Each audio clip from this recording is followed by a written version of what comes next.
जय हिंद साथियों, मैं रोशन झा आप सभी का स्टेप बाय स्टेप एकेडमी के यूट्यूब चैनल में फिर एक बार स्वागत करता हूं।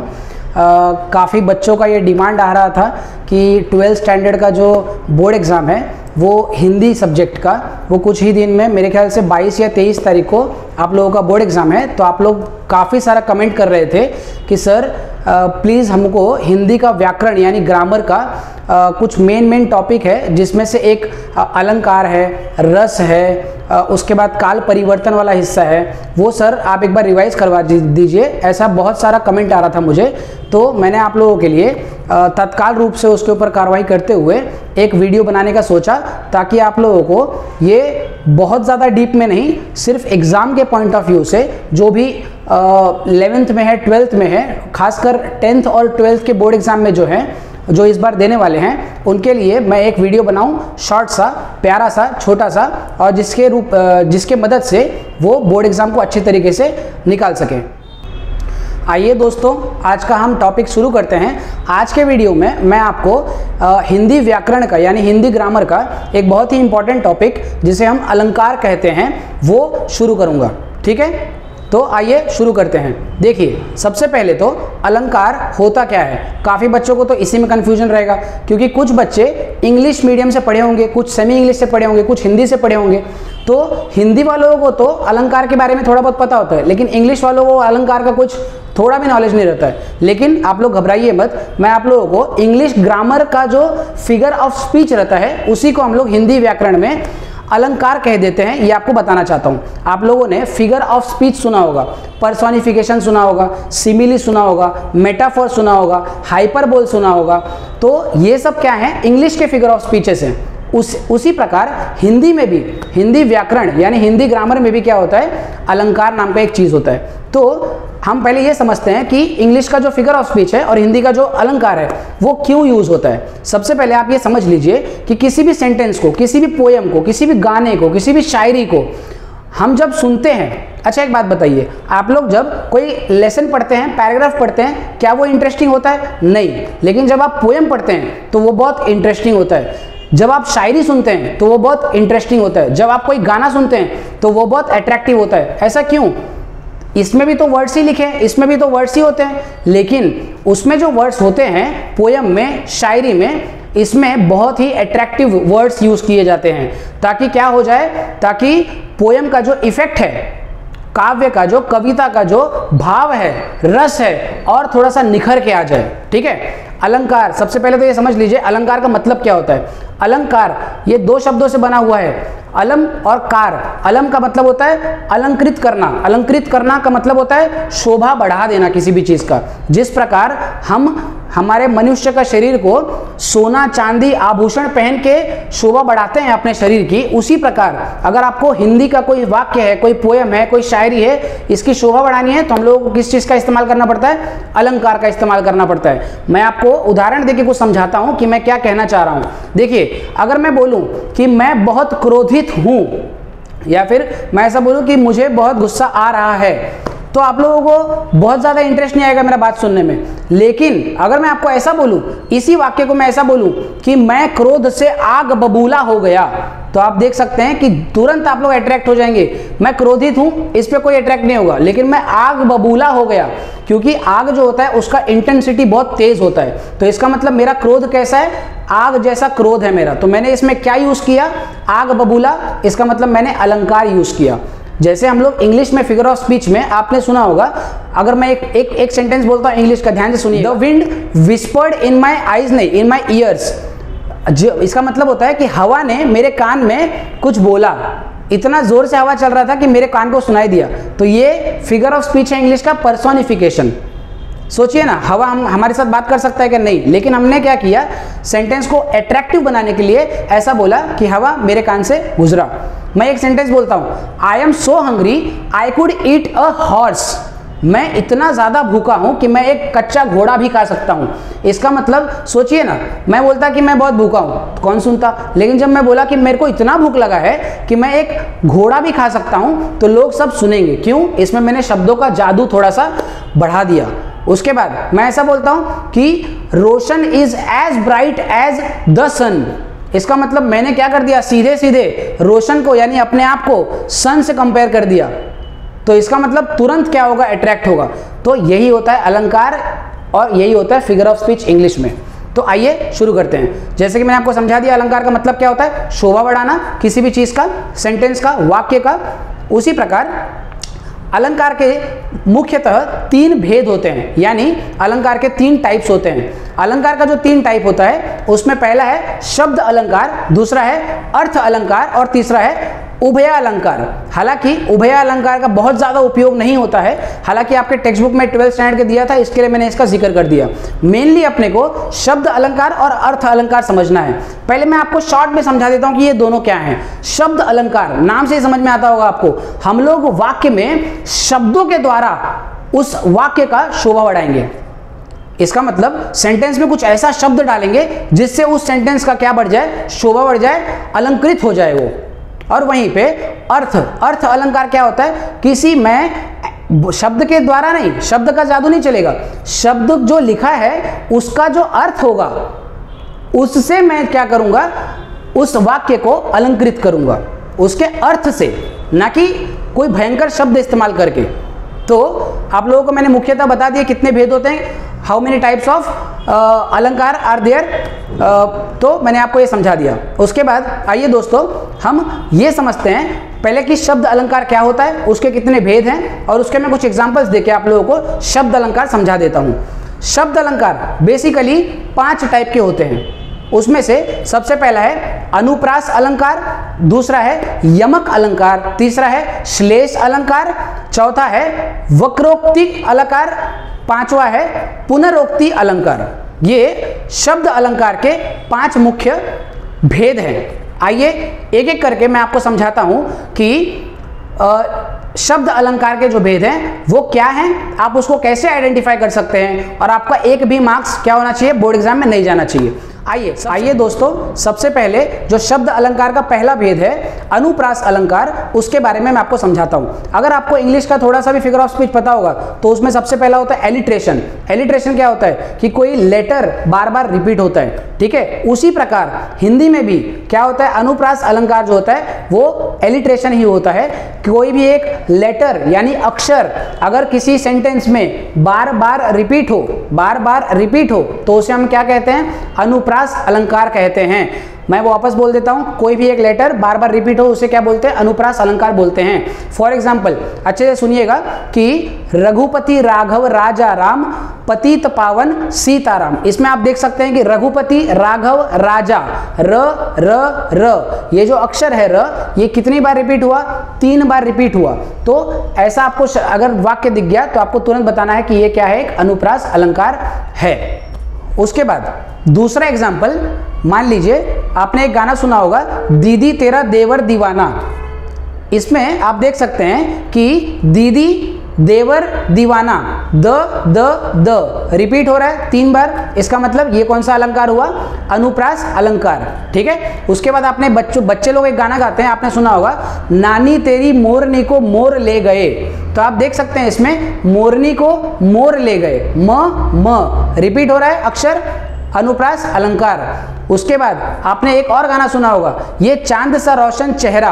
तो आप इसमें देख सकते हैं कि चांद का च, चेहरा का च बार बार रिपीट हो रहा है, अनुप्रास अलंकार। इसके अनुप्रास अलंकार के फटाफट से 2-4 और एग्जाम्पल देख लेते हैं ताकि आपको अनुप्रास फटाक से क्लियर हो जाए, हम तुरंत आगे बढ़ेंगे। इसमें आप लोग एक दो एग्जाम्पल लीजिए कि मधुर मधुर मुस्कान मनोहर मनुज वेश का उजियाला। इसमें आप देख सकते हैं कि मधुर मधुर म मुस्कान मनोहर म बार बार रिपीट हो रहा है, अनुप्रास अलंकार। उसके बाद बरसत बरिद बूंद गही, इसमें आप देख सकते हैं बरसत का ब, बरही का ब 2 बार रिपीट हुआ, इसके लिए क्या हुआ, अनुप्रास अलंकार। हमारे हरी हारिल को लकड़ी, ये आप देख सकते हैं इसमें हमारे का ह, हरी का ह, हरिल का ह बार बार रिपीट हुआ, अनुप्रास अलंकार। आइए दोस्तों हम लोग नेक्स्ट जो भेद है अलंकार का उसके ऊपर चलते हैं। जो दूसरा भेद है वो है यमक अलंकार। यमक अलंकार क्या होता है? जब एक शब्द का प्रयोग दो बार होता है। ध्यान से सुनिएगा, यमक अलंकार क्या होता है? जब किसी एक शब्द का प्रयोग दो बार हो और दोनों बार उसका अर्थ अलग हो। वापस एक बार बोलता हूं, जब एक शब्द का प्रयोग दो बार हो किसी एक वाक्य में, लेकिन दोनों बार उस शब्द का मतलब यानी अर्थ अलग हो, उसे हम बोलते हैं यमक अलंकार। फॉर एग्जाम्पल, अगर मैं आपको कुछ एग्जाम्पल देके समझाऊं, ध्यान से सुनिएगा। कनक कनकते 100 गुनी मादकता अधिकाए, या खाए बौराए जग वा पाए बौराए। आप इसमें देख सकते हैं कि इसमें कनक कनकते 100 गुनी, आप इसमें देख सकते हैं कि कनक कनक दो बार एक ही शब्द रिपीट हुआ, लेकिन दोनों बार दोनों का अर्थ क्या है? अलग है। एक का अर्थ होता है, कनक का अर्थ होता है धतूरा, और दूसरे कनक का अर्थ होता है सोना। तो जब किसी एक वाक्य में एक ही शब्द का दो अर्थ निकाला जाए, उसको हम लोग बोल देते हैं यमक अलंकार। फॉर एग्जाम्पल, और एक उदाहरण सुनिए। काली घटा का घमंड घटा। मैंने क्या बोला? काली घटा का घमंड घटा। इसमें आप देख सकते हैं कि पहला जो घटा होता है, हम बोलते हैं ना बादलों का घटा। बादलों का बोलते हैं ना हम लोग, काला जो रंग होता है बादल का, उसको हम लोग घटा बोल देते हैं। काली घटा सुना होगा आप लोगों ने। और जो दूसरा है घमंड घटा, घटना मतलब कम होना। तो देखो, घटा दो बार रिपीट हुआ, लेकिन दोनों बार उसका अर्थ जो है वो अलग है। कौन सा अलंकार हुआ? यमक अलंकार। और एक सुनिए ध्यान से, ये आप लोगों को पसंद आएगा। सजना है मुझे सजना के लिए, सजना है मुझे सजना के लिए। इसका मतलब एक सजना है जिसको हम लोग संवरना बोलते हैं। जैसे महिलाएं लिपस्टिक लगाती हैं, सब तैयार होते हैं, मेकअप करते हैं, उसको बोलते हैं संवरना। वो हो गया सजना। सजना है मुझे सजना के लिए। अब दूसरा जो सजना है वो है अपने प्रेमी के लिए, पति के लिए सजता है। तो देखिए, एक ही वाक्य में सजना दो बार आया, लेकिन दोनों का जो अर्थ था वो क्या था? डिफरेंट था, अलग था। ये कौन सा अलंकार है? यमक अलंकार। आइए दोस्तों, तीसरे भेद की तरफ चलते हैं। शब्द अलंकार के तीसरे भेद की तरफ चलते हैं। तीसरा भेद है श्लेष अलंकार। श्लेष अलंकार, पहली बात तो ये समझ लीजिए कि श्लेष का मतलब होता है चिपका हुआ, जुड़ा हुआ। इसका मतलब क्या? इसका मतलब ये होता है कि एक शब्द के अनेक अर्थ हो सकते हैं। एक शब्द के अनेक अर्थ हो सकते हैं, उसको हम लोग क्या बोलते हैं? उसको, इस अलंकार को हम लोग क्या बोलेंगे? श्लेष अलंकार। मैं आपको इसको उदाहरण के साथ स्पष्ट करता हूं कि मैं क्या बोलना चाह रहा हूं। ध्यान से सुनिएगा, बहुत बेहतरीन एग्जाम्पल है। रहीमन पानी राखिए, बिन पानी सब सून। वापस एक बार, रहीमन पानी राखिए, बिन पानी सब सून, पानी गए न उबरे, मोती मानुष चून। अब इसमें देखिए, पानी ये जो शब्द है उसका अर्थ रहीम ने कितने बेहतरीन तरीके से किया है। यही जादू है अलंकार का, यही जादू है फिगर ऑफ स्पीच का। देखिए ध्यान से सुनिएगा कि पहले उन्होंने बोला कि पानी, पहले पानी का मतलब था विनम्रता। विनम्रता का मतलब इंसान को क्या होना चाहिए? ठंडा होना चाहिए, पानी के जैसा। रहीमन पानी राखिए, बिन पानी सब सून। उसके बाद क्या बोला है? पानी गए न उबरे, मोती मानुष चून। दूसरा जो पानी है, यहाँ पे मोती जो है, अगर मोती के पास चमक ही नहीं रहेगा, यहाँ पानी का अर्थ है चमकना। अगर मोती के पास चमक ही नहीं रहेगा तो फिर क्या फायदा उस मोती का? उसके बाद जो तीसरा है, अगर हम लोग आटा जब सानते हैं, बिना पानी के आटा सनता है क्या? जब तक आटा में पानी न डालो कैसे सॉफ्ट होता है वो। इसलिए तीसरे पानी का अर्थ है जल। यहाँ पे पानी का अर्थ हमको पता था जल, लेकिन यहाँ पे रहीम ने कितने बेहतरीन तरीके से अलंकार का उपयोग करके क्या किया? तीन अर्थ एक ही चीज में बता दिया। दूसरा देखिए, दूसरा उदाहरण देखिए। जे रहीम गति दीप की, कुल कपूत गति सोए, बारे उजियारो करे, बढ़े अंधेरो होए। यहाँ पे कितने बेहतरीन तरीके से बढ़े, बढ़ना शब्द का मतलब क्या होता है? बड़ा होना। यहाँ पे रहीम ने वापस क्या किया? यहाँ पे रहीम ने क्या किया? वापस दीप को, यानी दीपक को जो हम लोग जलाते हैं, दीपक को, और कुपुत्र को, कुपुत्र मतलब जो पुत्र अच्छा नहीं है, वो दोनों को किस तरीके से कंपेयर किया? कितने बड़े तरीके से कंपेयर किया। देखिए, जैसे एक शब्द है, इसमें बढ़े। जे रहीम गति दीप की, कुल कपूत गति सोए, बारे उजियारो करे, बड़े अंधेरो होए। जैसे जैसे दीप का जो तेल रहता है वो कम होते जाता है, दीप क्या हो जाता है? बढ़ जाता है। बढ़ जाता है मतलब बुझ जाता है। उसी प्रकार कुपुत्र है, जैसे बड़ा बड़ा होता है वैसे वो क्या होता है, नालायक बनते जाता है। आइए दोस्तों हम चौथे भेद की तरफ बढ़ते हैं, शब्द अलंकार के चौथे भेद की तरफ, वक्रोक्ति अलंकार। वक्रोक्ति अलंकार क्या होता है? वक्र, वक्र का मतलब होता है टेढ़ा, और अलंकार आपको पता ही है, उक्ति, उक्ति का मतलब होता है कोई कथन, टेढ़ा कथन, वक्रोक्ति। इसका सरल सा उदाहरण मैं आपको देता हूँ, सरल से मैं समझा देता हूँ क्या होता है। मैं बोलने वाला कुछ हूँ और अगर समझने वाला कुछ और समझ लिया उसको, इसको बोलते हैं वक्रोक्ति अलंकार। मतलब मैं जो बोलना चाह रहा था वो जानबूझ के अगर आपने उसको गलत समझ लिया तो उसको क्या बोलते हैं, वक्रोक्ति अलंकार। अब वक्रोक्ति में भी देखिए दो चीज हो सकता है, एक तो वो जो मैंने अभी बोला कि अगर मैं कुछ बोल रहा हूं सामने वाले ने उसको जानबूझ के उसका अलग मतलब निकाल लिया, एक वो हो गया, उसको बोलते हैं श्लेष अलंकार, श्लेष वक्रोक्ति अलंकार, ठीक है। और अगर मेरे उच्चारण से मैं जो बोल रहा हूं वो क्लियर नहीं बोल पाया, उसकी वजह से अगर आपने उसका अर्थ अलग निकाला तो वो होता है काकू वक्रोक्ति अलंकार। मतलब वक्रोक्ति अलंकार का भी दो भेद है, एक श्लेष वक्रोक्ति अलंकार और एक होता है काकू वक्रोक्ति अलंकार। दोनों का मतलब मैंने समझा दिया आपको। श्लेष का मतलब होता है मैंने कुछ बोला, आपने उसका कुछ अलग मतलब निकाल लिया जानबूझ के, वो होता है श्लेष। और काकू, काकू का मतलब होता है मेरे उच्चारण गलत होने की वजह से आपने उसका गलत मतलब निकाल लिया। आइए एक एक एग्जाम्पल लेके मैं आपको समझा देता हूं, ठीक है। देखिए पहला एग्जाम्पल, कौन द्वार पर राधा मैं हरि, हरि का क्या काम यहाँ, ये राधा पूछ रही हैं। यहां मैं आपको समझाना चाहता हूं कि राधा जी ने क्या बोल दिया यहाँ पे कि कौन द्वार पर राधा मैं हरि, हरि का क्या काम यहाँ। हरि यहाँ पे देखिए दो बार आया और दोनों बार में एक बार का मतलब है बंदर और एक बार का मतलब है हरि का मतलब होता है श्री कृष्ण का नाम है हरि। तो हरि, बंदर को भी हम लोग हरि बोलते हैं और श्री कृष्ण को भी हरि बोलते हैं, लेकिन समझने वाले ने इसको क्या समझ लिया कि ये श्री कृष्णा को क्या बोल रही है, बंदर बोल रही है, जबकि ऐसा था नहीं। तो इसको बोलेंगे श्लेष वक्रोक्ति अलंकार। बोला कुछ राधा ने और सामने वाले ने समझ उसको कुछ लिया, ठीक है। अब आइए काकू वक्रोक्ति अलंकार। ये उच्चारण मतलब हम लोग जब बोलते हैं ना उसमें कुछ मिस्टेक हो जाए, उसके वजह से कुछ अनर्थ हो जाए, अनर्थ उसका निकल जाए, तो हम लोग उसको बोलते हैं काकू वक्रोक्ति अलंकार। क्या होता है देखिए, जैसे कि ये बहुत बेस्ट एग्जांपल है, उसने कहा जाओ मत बैठो यहां, उसने कहा जाओ मत बैठो यहां, मैंने सुना जाओ मत बैठो यहां। देख रहे हो, थोड़ा भी डिफरेंस नहीं है, खाली कॉमा का डिफरेंस था, लेकिन मेरे उच्चारण भर से आप लोगों को क्या समझ में आएगा कि देखिए वापस एक बार सुना, बता रहा हूं मैं आपको। उसने कहा जाओ मत बैठो यहां और मैंने सुना जाओ मत बैठो यहां। देख रहे हैं, तो उच्चारण भर से क्या हो गया, इसका अर्थ का अनर्थ हो गया।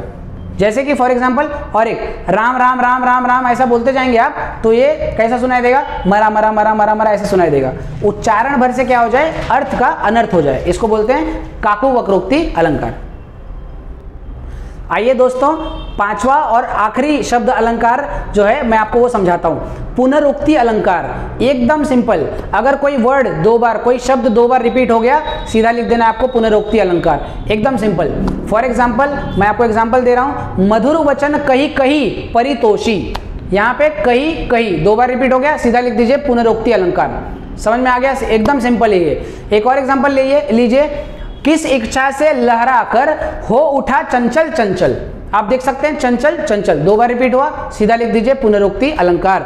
उसके बाद सैया ने देखा हमको मैं पानी पानी हो गई। आप इसमें देख सकते हैं कि पानी पानी दो बार आया, आप इसको बिंदास लिख दीजिए, क्या लिख सकते हैं, पुनरुक्ति अलंकार। आइए दोस्तों शब्द अलंकार हमने समाप्त कर दिया, अगले अर्थ अलंकार की तरफ बढ़ते हैं हम, वो है अर्थ अलंकार। अर्थ अलंकार जैसे कि मैंने आपको समझाया था, इसमें शब्दों का जादू नहीं चलता, शब्दों के अर्थ का जादू चलता है, उसको हम लोग बोलते हैं अर्थ अलंकार। तो मुख्यतः अर्थ अलंकार के भी 5 भेद होते हैं। पहला है रूपक अर्थ अलंकार, उपमा अर्थ अलंकार, उत्प्रेक्षा अर्थ अलंकार, अतिशयोक्ति अर्थ अलंकार और दृष्टांत अर्थ अलंकार। तो मैं एक एक करके आपको उदाहरण के साथ समझाता हूं कि ये क्या होते हैं। जैसा कि मैंने आपको पहले बताया कि पहला भेद क्या था, रूपक अर्थ अलंकार। इसमें क्या होता है ना कि जहां उपमेय और उपमान के अंतर को समाप्त कर देना।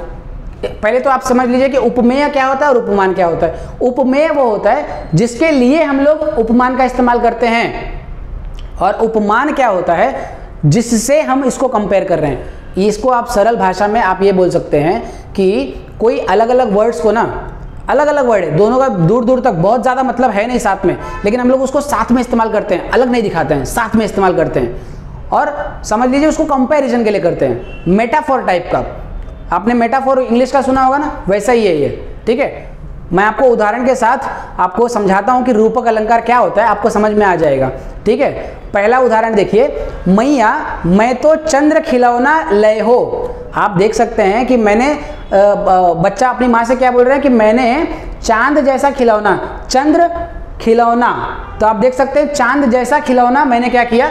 देखिए चांद का और खिलौने का क्या लेना देना, लेकिन मैंने दो अलग अलग शब्द को ऐसे दिखाया कि दोनों एक ही है। इसको ही बोलते हैं हम लोग रूपक अलंकार। इसमें देख रहे हैं शब्द का कोई खेल नहीं है, शब्द के अर्थ का खेल है, ठीक है। उसके बाद दूसरा एग्जाम्पल, चरण कमल बंदयो हरिराई। इस देख सकते हैं आप, हमने क्या किया, हरि के चरण को कमल बता दिया। चरण कमल, चरण और कमल दोनों का क्या लेना देना है, आप समझिए ना। कमल अपने जगह पे है, चरण अपने जगह पे है, लेकिन मैंने क्या किया, भगवान के चरण को कमल जैसा सॉफ्ट बताया, कमल जैसा पवित्र बताया। तो हम क्या करते हैं, दो अलग अलग शब्दों को एक ही जैसा बता देते हैं, इसको बोलते हैं रूपक अलंकार। उसके बाद एक आपने सुना होगा एक गाना, पायो जी पायो मैंने प्रेम रतन धन पायो। तो आप देख सकते हैं इसमें प्रेम और रतन दोनों अलग अलग शब्द हैं, प्रेम का रतन से कोई लेना देना नहीं, लेकिन मैंने दोनों को क्या किया, एक जैसा दिखाया, रूपक अलंकार। राम कृपा भव निशा सिरानी। आप देख सकते हैं भव निशा, क्या क्या मतलब है दोनों का। भव का मतलब होता है संसार, राम की कृपा से मेरा संसार क्या हो गया, संतोषजनक हो गया। पहले बहुत उथल पुथल था, लेकिन बाद में क्या हो गया, संतोषजनक हो गया। तो मैंने भव निशा दोनों को क्या कर दिया, एक शब्द कर दिया, उसको बोलते हैं हम लोग रूपक अलंकार।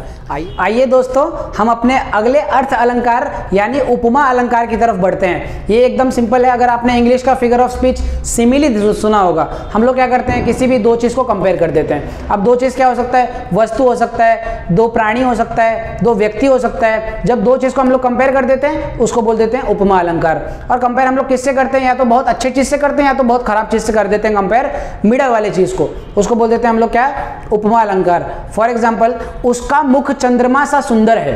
अब इसमें देखिए, उसके मुख को मैंने किससे कंपेयर कर दिया, चंद्रमा से कंपेयर कर दिया। उसकी सुंदरता को मैंने किससे कंपेयर कर दिया, चंद्रमा से। कौन सा अलंकार, उपमा अलंकार।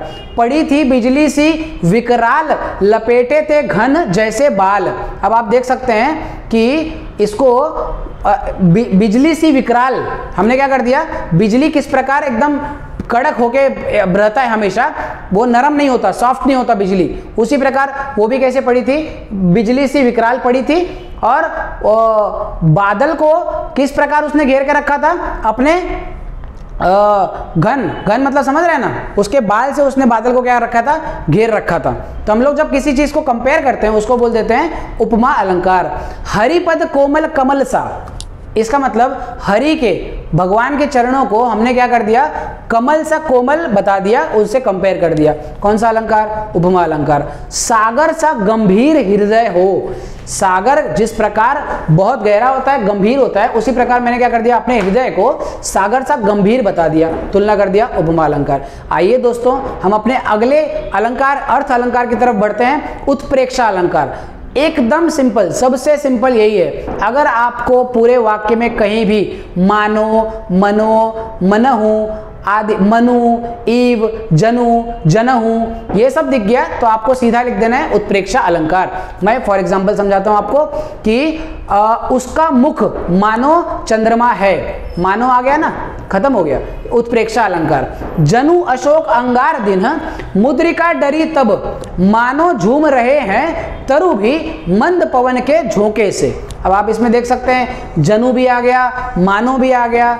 जैसे ये दोनों शब्द दिख जाए, कोई भी एक शब्द दिख जाए, आपको सीधा लिख देना है उत्प्रेक्षा अलंकार। समझ में आ रहा है दोस्तों। उसके बाद तीसरा एग्जांपल, फूले कास सकल माहिहारी, फूले कास सकल मही छाई, जनु रसा ऋतु प्रकट बढ़ाई। आप देख सकते हैं इसमें जनु आ गया, सीधा आपको लिख देना है उत्प्रेक्षा अलंकार। अरुण भय कोमल चरण भुवि चलने ते मानु, इसमें आप देख सकते हैं मानु आ गया, उत्प्रेक्षा अलंकार। उसके बाद आइए दोस्तों अगला अर्थ अलंकार की तरफ बढ़ते हैं, अतिशोक्ति अलंकार। अतिशोक्ति आपने अगर इंग्लिश का फिगर ऑफ स्पीच सुना होगा, हाइपरबोल, किसी भी चीज को बढ़ा चढ़ा के बोलना। अति का मतलब होता है ज्यादा, शोक्ति का मतलब है कथन, कोई भी किसी भी चीज को बढ़ा चढ़ा के बोलना।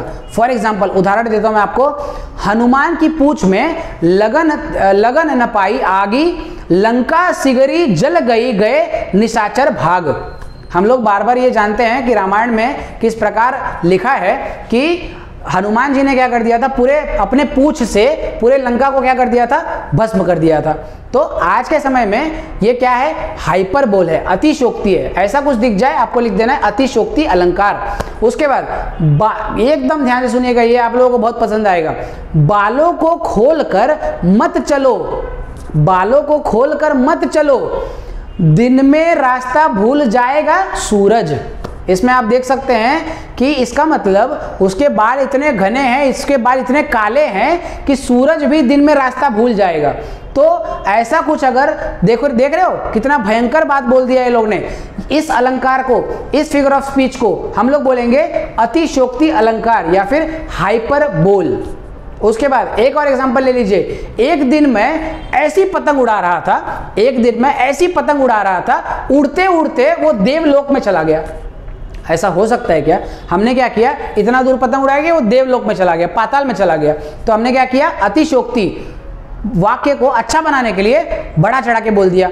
कौन सा अलंकार? अतिशोक्ति अलंकार। उसके बाद एक और बहुत मजेदार, कल मेरे पड़ोस वाली गली में दो परिवार के बीच बहुत भयंकर झगड़ा हो गया और वहां खून की नदियां बह गई। ऐसा हो सकता है क्या? खून की नदियां बह सकती है क्या? लेकिन नहीं, हमने क्या किया, वाक्य को अच्छा बनाने के लिए खून की नदियां ही सीधा बहा दी, अतिशोक्ति अलंकार। उसके बाद लास्ट दृष्टांत अर्थ अलंकार, एकदम सिंपल, इसमें कुछ है नहीं। इसमें एक बात को कहकर दूसरी बात उसका उदाहरण के रूप में जब देते हैं हम लोग, ध्यान से सुनिएगा मैं क्या बोल रहा हूं। हम लोग कोई एक लाइन बोले और अगला लाइन ना इसको स्पष्ट करने के लिए बोले, हम लोग कोई एक लाइन बोले, उसका एग्जाम्पल के तौर पे दूसरा लाइन जब बोलते हैं, उसको समझाने के लिए जब दूसरा लाइन बोलते हैं, उसको बोलते हैं दृष्टांत अलंकार। फॉर एग्जाम्पल ध्यान से सुनिएगा कि एक म्यान में दो तलवारें कभी नहीं रह सकती हैं। हमने क्या बोला, एक म्यान में दो तलवारें हो सकती हैं क्या? कभी कोई बहुत किसी एक पॉलिटिकल पार्टी में भी या किसी एक घर में भी अगर दोनों तलवार जैसे कट्टर है ना, तो हमने क्या बोला, कभी नहीं रह सकती एक साथ। उसी प्रकार इसको समझाने के लिए अगर मैं ऐसा एग्जांपल दूं कि किसी और पर प्रेम नारियां पति का क्या सह सकती हैं? नहीं सह सकती। मैंने क्या किया, जैसे एक म्यान में, एक घर में दो तलवारें नहीं रह सकती, उसको मैंने समझाने के लिए एक एग्जांपल दिया। किसी और पर प्रेम नारियां, अगर किसी नारी को पता चल जाए कि मेरा पति किसी और के प्रेम में उलझा है, रह सकती है क्या? नहीं रह सकती। तो जब मैं एक वाक्य को दूसरे को समझाने के लिए बताता हूं तो वो क्या होता है, दृष्टांत अलंकार। फॉर एग्जांपल एक और समझिएगा, ध्यान से देखिएगा कि पापी मनुज भी आज मुख से राम राम निकालते हैं। इसी को समझाने के लिए देखो भयंकर भेड़िए भी आज आंसू ढालते हैं। तो मैं जब एक वाक्य को समझाने के लिए दूसरा वाक्य बोलूं, उसको बोलते हैं दृष्टांत अलंकार। मेरे ख्याल से दोस्तों मैंने आपको मैं वापस से बता दे रहा हूं कि मैंने आप लोगों को बहुत डीप में जाके अलंकार नहीं समझाया, मुझे और थोड़ा सा अच्छे से समझाना चाहिए था। लेकिन मुझे ये भी पता है कि आप लोगों का बोर्ड एग्जाम था, इसलिए मैंने उस दृष्टि से बनाया है। तो 10th और 12th के लिए ये काफ़ी लाभदायक है। इसको आप लोग भरपूर शेयर करिएगा, भरपूर प्यार दीजिएगा। आपके एक दिन भर बोलने से मैंने क्या कर दिया, देखिए वीडियो डाल दिया। उसी प्रकार आपको क्या करना है, भरपूर इस वीडियो को प्यार देना है, ताकि मैं अगला वीडियो रस जो आपने बोला या काल परिवर्तन जो बोला उसका मैं कल या परसों ही उसको डाल दूँ, आपके बोर्ड एग्जाम में आपको हेल्प करेगा। थैंक यू सो मच, जय हिंद।